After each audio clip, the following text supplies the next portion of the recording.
Georgia St. Helens College. I start by saying that I do believe in the theory of just war. I wouldn't die for the Queen because we got rid of the monarchy in my country some time ago. But I would fight for my country if my country was directly attacked. I would join the army. I wouldn't last very much. But I would definitely feel called to defend my country. However, I would not fight for my country if I was to be sent somewhere abroad to protect America's interests. And I am quite Americanist, you can believe me on that. Therefore, I agree partially with you, but I have also to agree with Mr. Brar there. And yes, I wouldn't fight for some remote country.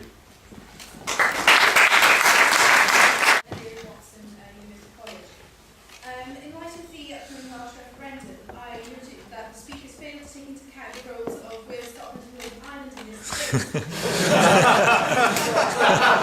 In these countries where we do not culturally support the Queen, why on earth should we fight for her, and when we even reluctantly support her government? Thank you.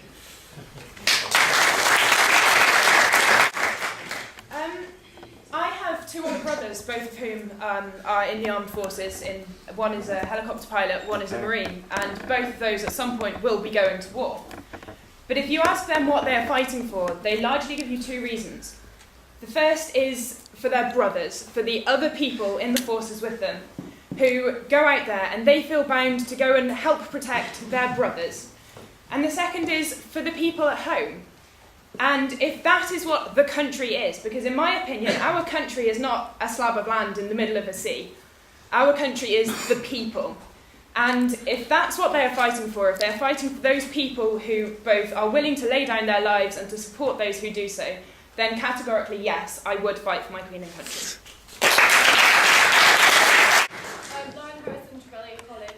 The Lieutenant General seemed to imply that the current government was being irresponsible in ring-fencing its commitment to international development.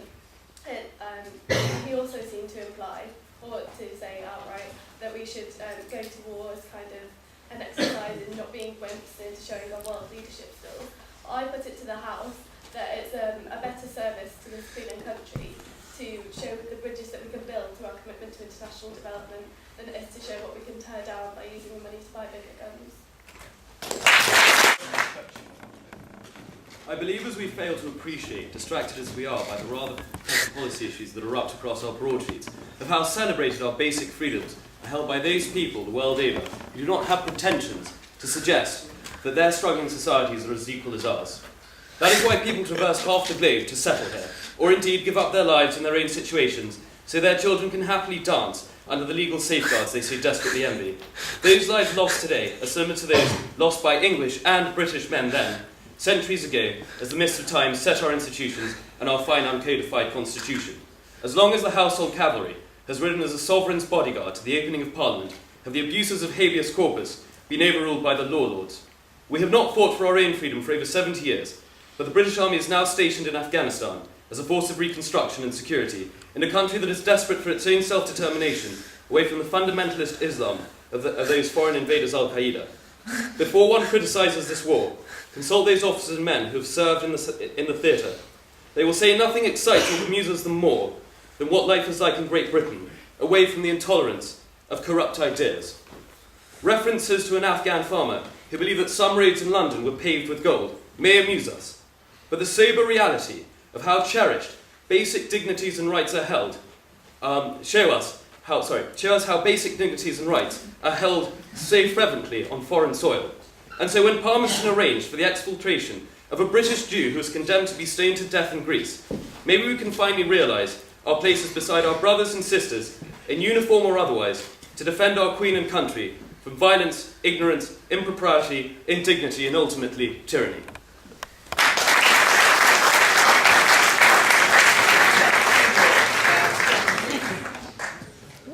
The second speaker for the proposition said that no one will be asked to fight for Queen and country unless it could be said to be democratic, and I'd question whether that could be so.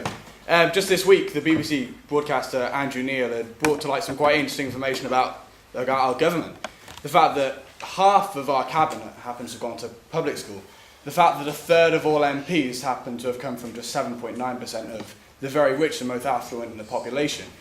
As the first speaker for the opposition very rightly said, is that the majority of people in our armed forces do seem to come from the working classes. I would ask how a small group of men and women coming from the most affluent sections of society passing a vote on the welfare of often some of the less well-to-do members of society could be said to be either representative or indeed democratic.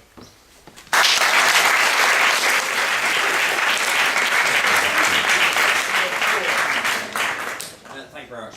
Rory Los Angeles, I'm Northern College.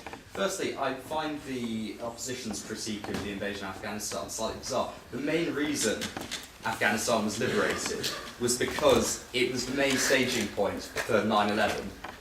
Before it was liberated, there were thousands and hundreds of camps in Afghanistan, spawning legions of terrorists bent on wreaking havoc and destruction on innocent nations like ourselves.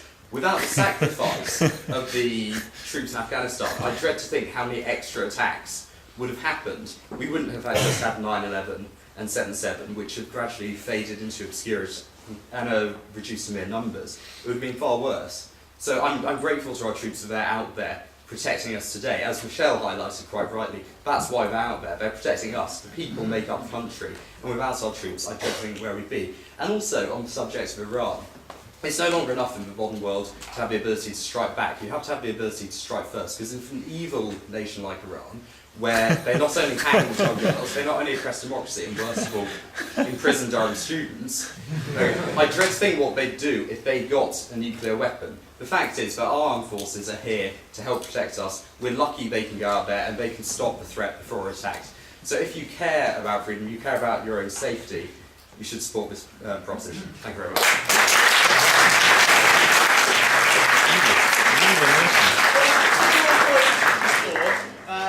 First person on the left. James Harpal Brar, College. I was struck by the nihilism of the third speaker. I thought the idea of just going to war because the Queen says it's quite as I said, nihilistic. I think there needs to be independent and moral judgment there. So I preferred the way the first speaker went, saying, do we have the courage to act and act with conviction?